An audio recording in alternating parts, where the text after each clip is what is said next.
Halo semuanya, kami dari Universitas Multidata Palembang ingin mempresentasikan tugas manajemen sumber daya manusia topik setelah UTS. Kami terdiri dari 5 orang dalam kelompok, yaitu saya, Valencia Liu, lalu Davin Marcelio, Michael Saputra, Adrianto Bisesabong, dan Alessius Michael Wilhelmus. Langsung saja kita mulai. Slide pertama adalah motivasi kerja. Apa itu motivasi kerja? Motivasi kerja adalah kondisi atau energi yang menggerakkan diri karyawan yang terarah atau tertuju untuk mencapai tujuan organisasi perusahaan. Dan energi tersebut menimbulkan semangat atau dorongan untuk bekerja. Lalu tujuan motivasi itu adalah menciptakan hubungan dan suasana kerja yang baik, meningkatkan loyalitas, kreativitas, dan partisipasi. Lalu ada berbagai macam teori dalam motivasi, yaitu satu, teori kepuasan yang memusatkan pada apa itu motivasi. Kedua, ada teori motivasi proses yang memusatkan pada bagaimana memotivasi dan lain-lain. Lalu ada teori X dan Y, yaitu di mana teori X dan Y itu saling bertentangan. Misalnya X rata-rata karyawannya malas dan tidak suka bekerja, sedangkan Y adalah kebalikannya, yaitu rata-rata karyawannya rajin dan menganggap pekerjaan itu tidak perlu dihindari. Lalu ada keempat, teori keadilan, yaitu teori proses yang berfokus pada persepsi individu tentang seberapa adil mereka diperlakukan dibandingkan dengan orang lain. Lalu kedisiplinan, definisinya adalah kesadaran dan kesediaan seseorang mentaati semua peraturan, perusahaan, dan norma-norma yang berlaku. Kesadaran adalah sikap seseorang yang secara sukarela mentaati semua peraturan dan sadar akan tugas dan tanggung jawabnya, bukan atas paksaan.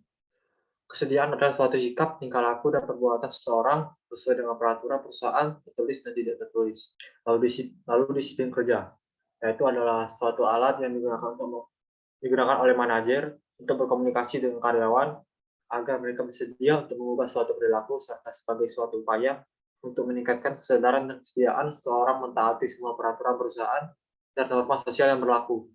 Baik, terima kasih. Setelah itu yaitu mutasi dan promosi. Pertama itu mutasi, merupakan suatu perubahan posisi, jabatan, atau tempat pekerjaan yang baik dilakukan secara horizontal maupun vertikal di dalam suatu organisasi.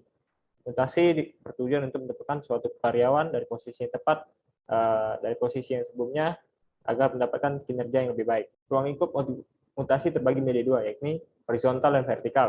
Horizontal yakni perubahan pada tempat atau jabatan, tetapi masih pada ranking yang sama.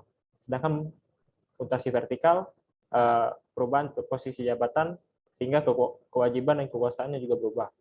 Adapun tujuan mutasi yang pertama sebagai langkah meningkatkan semangat dan kegairahan kerja. Kedua yaitu menempatkan orang yang tepat pada tempat yang tepat, menghilangkan rasa bosan pada karyawan dan masuk karyawan berupaya meningkatkan kemampuan. Dasar mutasi yang pertama yaitu merit system. Dalam mutasi, karyawan didasarkan pada landasan yang bersifat ilmiah atau objektif. Yang kedua yaitu seniority system yang didasarkan atas landasan masa kerja, usia, dan pengalaman kinerja karyawan. Dan yang ketiga yaitu spoil system yang didasarkan atas landasan kekeluargaan. Selanjutnya yaitu promosi, merupakan suatu proses untuk menaikkan tenaga kerja pada kedudukan yang lebih bertanggung jawab. Kenaikan ini biasanya diimbangi dengan kenaikan kompetensi bagi tenaga kerja yang bersangkutan.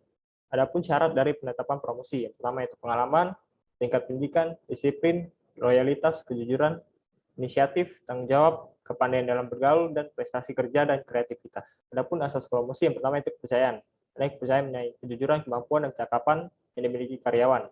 Yang kedua yaitu keadilan, yang harus dinilai secara jujur dan objektif tanpa ada pandangan seseorang manapun. Dan yang ketiga itu formasi, yang didasarkan pada formasi. Jika ada formasi jabatan yang kosong, maka ada diisi oleh yang lain. Manfaat dari promosi yang pertama yaitu meningkatkan moral kerja, disiplin kerja, pengetahuan karyawan, produktivitas kerja, dan terwujudnya iklim organisasi yang menggairahkan. Dasar dari promosi yang pertama itu pengalaman, merupakan didasarkan dari lamanya masa kerja karyawan tersebut. Yang dipertimbangkan yaitu pengalaman yang lebih lama sehingga mendapatkan prioritas pertama. Dan yang kedua yaitu kecakapan yang diperlukan untuk mencapai hasil yang bisa dipertanggungjawabkan. Secara keseluruhan, kecakapan merupakan kumpulan pengetahuan yang diperlukan untuk menambah kecakapan dalam pelaksanaan prosedur kerja. Selanjutnya yaitu pemeliharaan sumber daya manusia. Tujuan pemeliharaan yang pertama meningkatkan produktivitas kerja karyawan.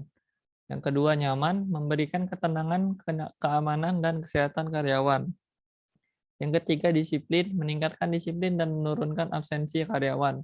Yang keempat, sejahtera, meningkatkan kesejahteraan karyawan dan keluarganya. Yang kelima, loyalitas, meningkatkan loyalitas dan menurunkan turnover karyawan. Yang keenam, memaksimalkan, memperbaiki kondisi fisik, mental, dan sikap karyawan, mengurangi konflik serta menciptakan suasana yang harmonis, mengefektifkan pengadaan karyawan. Asas-asas pemeliharaan. Yang pertama, asas manfaat dan efisiensi. Pemeliharaan yang dilakukan harus efisien dan memberikan manfaat yang optimal bagi perusahaan dan karyawan. Yang kedua, asas kebutuhan dan kepuasan. Pemenuhan kebutuhan dan kepuasan harus menjadi dasar program pemeliharaan karyawan.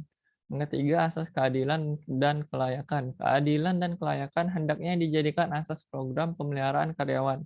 Yang keempat, asas peraturan legal. Peraturan-peraturan legal yang bersumber dari undang-undang, Kepres, dan keputusan menteri harus dijadikan asas program pemeliharaan karyawan. Yang kelima, asas kemampuan perusahaan. Kemampuan perusahaan menjadi pedoman dan asas program pemeliharaan kesejahteraan karyawan. Metode pemeliharaan manajemen sumber daya manusia. Yang pertama, komunikasi. Proses pemindahan pengertian dalam bentuk gagasan atau informasi. Dalam menyampaikan informasi, komunikasi sangat dibutuhkan. Komunikasi berfungsi untuk instruktif, informatif, influencing, dan evaluatif. Yang kedua, insentif, daya perangsang yang diberikan kepada karyawan tertentu berdasarkan prestasi kerjanya. Selanjutnya, pemutusan hubungan kerja atau PHK. Pemutusan hubungan kerja adalah pemutusan hubungan kerja seorang karyawan dengan suatu organisasi. Dengan PHK berarti berakhirlah keterikatan kerja karyawan terhadap perusahaan. Alasan yang dapat menyebabkan karyawan terkena pemutusan hubungan kerja. Pertama, undang-undang. Undang-undang dapat menyebabkan seorang karyawan diberhentikan dari suatu perusahaan. Dua, keinginan perusahaan. Karyawan tidak mampu menyelesaikan pekerjaannya, perilaku dan disiplinnya kurang baik, melanggar peraturan-peraturan dan tata tertib perusahaan, tidak dapat bekerja sama dan terjadi konflik dengan karyawan lain, melakukan tindakan amoral dalam perusahaan. Tiga, keinginan karyawan. Pindah ke tempat lain, kesehatannya kurang baik, melanjutkan pendidikan, berwira swasta. Keempat, pensiun.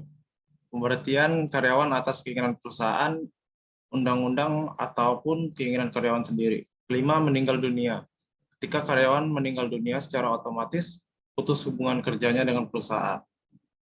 Perusahaan memberikan pesangon atau uang pensiun bagi keluarga yang ditinggalkan sesuai dengan peraturan yang ada. Keenam, perusahaan dilikuidasi. Karyawan akan dilepas jika perusahaan dilikuidasi atau ditutup karena bangkrut. Bangkrutnya perusahaan harus berdasarkan ketentuan hukum yang berlaku, sedangkan karyawan yang dilepas harus mendapatkan pesangon sesuai dengan ketentuan pemerintah. Proses pemutusan hubungan kerja. Berikut ada proses yang harus dilalui perusahaan dalam melakukan PHK. Human Resource Management adalah sistem informasi sumber daya manusia adalah suatu program aplikasi komputer berisikan program tentang manajemen sumber daya manusia yang dapat membantu kelancaran dalam mencapai tujuannya. Proses perencanaan sumber daya manusia. 1. Proses pembentukan data rekapitulasi untuk analisa dan simulasi. Yang kedua, proses pengadaan sumber daya manusia atau rekrutmen. Yang ketiga, proses alokasi atau relokasi sumber daya manusia atau redeployment. Proses lain, 1. Fasilitas untuk mencari suatu jabatan struktural yang kosong. Yang kedua, analisis kandidat yang paling sesuai. Yang ketiga, analisa kebutuhan tenaga. Yang keempat, pemilihan pegawai. Yang kelima, analisa grafis dan statistik yang online. Bentuk model data. 1. Perencanaan sumber daya manusia. Yang kedua, administrasi personalia. Yang ketiga, kompensasi dan benefit. Yang keempat, kinerja personel. Yang kelima, pendidikan dan pelatihan. Yang keenam, pemutusan hubungan kerja atau pensiun. Contoh-contoh kemungkinan aplikasi SDM. 1. Kebutuhan dan distribusi. Yang kedua, penjadwalan tugas. Yang ketiga, penjadwalan diklat. Yang keempat, penggajian. Yang kelima, penilaian kinerja. Sekian dari presentasi kami. Bila ada kesalahan kata, mohon dimaafkan. Terima kasih.